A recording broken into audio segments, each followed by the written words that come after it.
మాటి మాటికి మనం ప్రకృతికి భిన్నంగా వెళ్ళేసి హస్తప్రయోగం చేయటము, బోర్ల పండుకుని అంగానికి బెడ్డితో రాపిడి చేసేయటం, లేకుంటే ఎప్పుడు అస్తమానం బూత్ సినిమాలు అంటే నీలి చిత్రాలు చూడటం, పోర్నో వీడియోలు చూడటం, అస్తమానం సెక్స్ గురించి మాట్లాడటం, ఊహించడం, వాళ్ళకి ఈ సమస్య వచ్చి పైన పడుతుంది.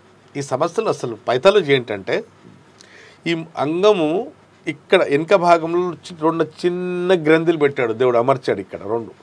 దాని పని ఏంటంటే ఇక్కడ ఈ మూత్రం ద్వారానికి ఎప్పుడు నున్నగా వస్తుంది అది. దాని నేచర్ ఏంటంటే ఆల్కలైట్ నేచర్. మన మూత్రం వచ్చినా కూడా మన యూరిన్ ద్వారా పాడకాకుండా దేవుడు దానికి జాగ్రత్త పరిచాడు.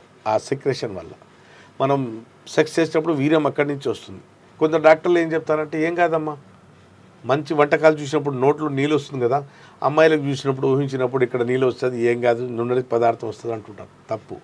నోట్లో నీళ్ళు రావాలి మంచి వంటకాలు చూసినప్పుడు, నోట్లో నుంచి బయటికి వస్తే ఉమ్ము దానికి సొల్లుపోతుంది అంటారు. అలాగే ఇది కూడా యునాని సైన్స్ దీనికి వీర్యం బయటకు వస్తుంది అనుకోండి, వీర్యంలో ఈ కాపర్ గ్లాండ్ సీక్రేషన్ కూడా ఒక భాగమే.